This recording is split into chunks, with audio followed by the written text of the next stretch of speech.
Hello everyone and welcome back to the Games Must Go On, where today we're taking another look at new Super Mario Bros Wii. The last time we took a look at this game, we ended up beating it without jumping, and today we're doing the exact opposite, and that's to say we're beating it without touching the ground. But without further ado, let's get into the ground rules. Now, while at first it may seem like the rules are clean cut, those being the player character is not allowed to touch the ground, it's a little bit more confusing than that, because we need to ask the question, what is ground? Because the developers can place down three types of things. What do I mean by place down, you might be wondering? By that I'm referring to, like they're playing a game of Mario Maker and they're building the courses, and they have the option of placing down one of three things. They can either place down ground tiles, which refers to ground or slopes. They can place down objects like pipes and blocks, or they can place down what I'm going to be referring to as sprites, or objects that have no texture that move like a rolling hill, but then they get a texture applied to them. So that's why you can have rolling hills in multiple levels that function the same, they just have different textures applied to them. Now for the purposes of this run, I'm only going to be avoiding ground. Objects and sprites will be allowed. But there is one case where I'm going to be allowing myself to touch the ground, that being for meta ground touches. What I'm referring to by that is actions where I am spawned on the ground from a cutscene, or sort of like entering a pipe. The cases of this are me when I start the level, me when I finish the level, me when I kill a boss, or when I'm leaving a pipe or door. All of these cases will be referred to as meta ground touches. And keep in mind, they only count if I immediately am on the ground. If I enter the pipe and then I exit in the middle of the air, I will have no immunity. And with that, I will have to find safe objects to land on. But with that out of the way, let's get this run started. Thankfully, the route in this game is pretty simple, as we're just going to be going through World 1 to take the cannon to World 5, and then we'll take the cannon to World 8. And with that out of the way, let's get into 1-1, which thankfully takes place all on either objects or on these rolling hills that are sprites, making this a pretty easy level. Well, until we get to the halfway point. By this point, we don't have a propeller mushroom yet, so we're stuck as Big Mario, and we have to make this jump all the way past the checkpoint. Thankfully, by luring a Goomba to the checkpoint, we can actually make a really precise jump all the way to some blocks to get ourselves our propeller mushroom. And with this level is a piece of cake, and we're able to move on to 1-2. Now that we're in the underground, it's actually a pretty simple level, and it doesn't really have that many challenges. It does have a couple of jumps, including this one on enemies and this one under a pipe, that are a little bit challenging, but nothing is out of this world. And with that, we're able to go ahead and move on to 1-3, which has a little bit of a problem, because we need to walk across the ceiling in order to get to a pipe to take us to the cannon, although this is way too long for a propeller. So what are we going to do about that? Well, we need to consider the rules. The player character is not allowed to touch the ground. But what if the player character didn't have to touch the ground, and instead they used Yoshi? Now, when a player uses Yoshi, they don't touch the ground. Yes, Yoshi does, but we're playing as Mario. And that means Yoshi's perfectly allowed to touch the ground, and we're able to ride him all the way to the cannon. And with that, 1-3 is done. And in fact, the entirety of World 1. That was fast. This might be an easy challenge after all. But now let's go ahead and move on to World 5. Now that we're in World 5, it'd be expected to be a whole lot harder, but instead the game pulls a few punches. By that I mean, all the levels here are pretty easy. Starting off with 5-1 being a complete cakewalk with lots of vines to swing by on. Next up is 5-3. While it does have a few precise jumps at the beginning, nothing is really out of this world. Next up is 5-mini boss, which is a tower full of semi-solids, which are actually objects. Next we have 5-4, which is a raft ride, and this raft is just a giant object. Next we have 5-5, which is a manta ray level, and because the manta rays are actually objects, it's also a completely easy level. Until you realize we never went to the ghost house. And that's because the ghost house has hallways that are way too tight to actually use. And while this wouldn't be a problem, the ghost house leads to the cannon. So without it, we're going to be stuck going through the rest of the game. But because this level is completely out of this worldly impossible, we're going to have to skip it. Instead, we're going to have to move on to World 6. But first, let's go ahead and talk about 5-Castle. While the castle itself isn't that difficult, the boss fight is where the real problem is at. Because, while in the mini-boss, the entire arena was made out of semi-solids, here, the arena is made out of floor, which is also ground, which is bad, for obvious reasons. So how in the world are we going to be able to damage the boss with a giant chain chomp in front of it? Easy. We have a power-up. So we have free hits, the boss has free hits. If we do damage first and then just damage boost through the chain chomp, we'll have more life left, which lets us easily clear out the boss. And we're off to World 6. And what a world it is. Now that we're in World 6, things get a whole lot harder. And so hard in fact we're going to need help. And who better to call than Luigi. We're also going to need a little bit more help than that. And I seriously mean little, because we're going to need a mini mushroom. When we can get one from 5-Toad House.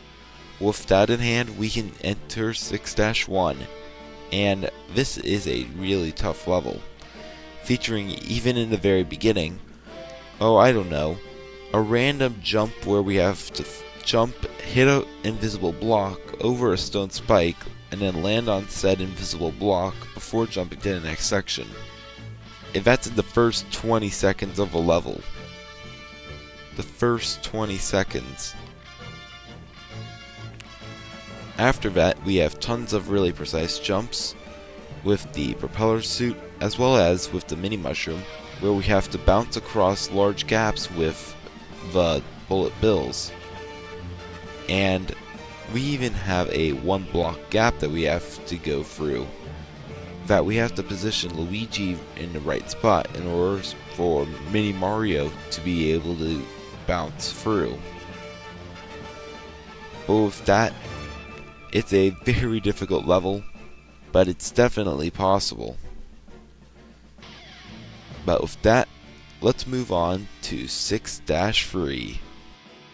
6-3 is deceptively easy. Now, while it might look easy because it takes place all on top of pipes, in actuality, it's a whole lot harder because it actually takes place inside of one.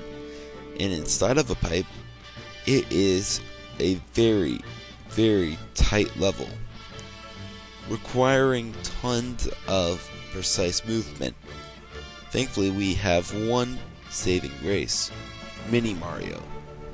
And there's a little quirk with this level, a rising water level. If we hit a switch, the water level rises.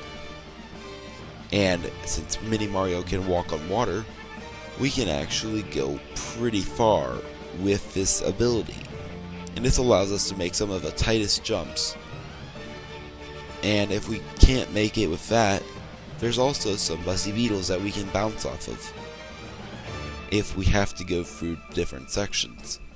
But with that out of the way, we're already on to 6-Mini Boss. let's go. For 6 mini boss, we're going to need Mini Mario and Propeller Luigi. That's because we're going to need them for separate sections. Now, while the entire level is going to be played with Luigi and his propeller mushroom, and in all honesty, besides a few really tricky jumps, we can actually make it up pretty easy with it. The real challenge comes from the boss fight, because we're going to need Mini Mario for it. I say this because there's absolutely no semi-solid or no objects or no, well, anything. It's all just ground. And we can't stand on that. But if we have a mini mushroom, we can go ahead and just do wall jumps in order to stay off the ground in his attacking phase. And with that, we're able to go ahead and move on to 6-5. 6-5 is a difficult level, and there's two main reasons it's difficult. For one, we have to use Mini Mario in sections and use Propeller Luigi in others, and we have to stand still in order to switch. And two, we have a Porcupuffer that swims around that makes it impossible to stand still because it will still just jump out of the water and kill you. There's somewhat of a problem here. So we're going to have to be able to do tons of this dodging in order to be able to even make it a little bit through the level. But with tons of practice, we're able to make it through the level and turn our backs on this horrible enemy that is the Porcupuffer. And with that, we can move directly to 6-Castle actually, because there's a secret exit here. So let's get into it. Now, 6-Castle, while it looks easy at first, it soon ramps up the difficulty, starting off right before the checkpoint, where we have to make this really difficult jump. After that, the after checkpoint section is pretty much all just dodging random spike balls. Thankfully, we have a star to make it a little bit farther through the level in an invisible block. But a lot of this is just good platforming, and then we can make it to the boss, which thankfully takes place on top of these objects. Now, yes, Morden can crush you with them, but hey, at least we can stand on them. But with that, we can move on to World Psych. Nope, we have 6-Airship first, which is honestly a cakewalk. It's a little bit difficult, although nothing really stops us. So it's a pretty easy level in retrospect. But with that out of the way, now we can move on to World 7. Now you might be wondering why we're not taking the cannon to World 8, and that's because, well, we would have to go through a really tight space again. And we can't really do that, because there's no enemies in that section. So, we're sadly stuck with World 7. But with that out of the way, let's go. World 7 is so easy, it's a joke. For starters, in 7-1, the only challenge that we have is we have to hold right at the end and begin to air twirl in order to make our way to the flag to avoid landing. 7-2, all we have to do are a few precise jumps around chain shops with the propeller mushroom, but even that isn't that difficult. 7-3 requires us to go across mushroom platforms which, because they're semi-solids, are perfectly allowed to be stood on. Then we have 7-mini boss, which we don't really have anything until we get to the mini boss secret exit, where we have to use the mini mushroom to bounce across bullets, but because it's such a wide open area, we're able to bounce across them easily. And then we have 7-6, which takes place all on top of Parabeetles, and all we have to look out for is the end, sort of like in 7-1, where we have to do now a wall jump off the left side and an air twirl to the right. But with that, we're already at the boss. And because we took the secret exit, we can actually skip through the entirety of the boss level and skip right to Ludwig. Now, Ludwig von Koopa is a pretty easy boss as well. This is because in his boss fight, he raises you on these semi-solid platforms, which, because they're semi-solids, we're allowed to stand on them. And this makes this boss fight a complete breeze. And with that, we're on to World 8, because that's going to be as easy as World 7, right? Here we go. World 8 is a mixed bag of good and bad levels. So let's start off with the bad in 8-1. Now, this level has one major problem. We have to get up on these semi-solids or on question mark blocks in order to avoid standing on the ground. But that puts us really close to the top of the screen, and at the top of the screen, meteors are falling down. So if a meteor starts falling down directly on top of us, we can't react to actually get out of its way, and if we take damage, the run is dead. So we're going to have to be extremely lucky to make it through this level, as well as we're going to have to go across some really far jumps. And even at the end, we're going to have to enter a red pipe that is really difficult to enter in order to make it to the exit. But with all of that out of the way, 8-1 is thankfully possible even with all the RNG, and we can move on to 8-2, which is actually surprisingly easy.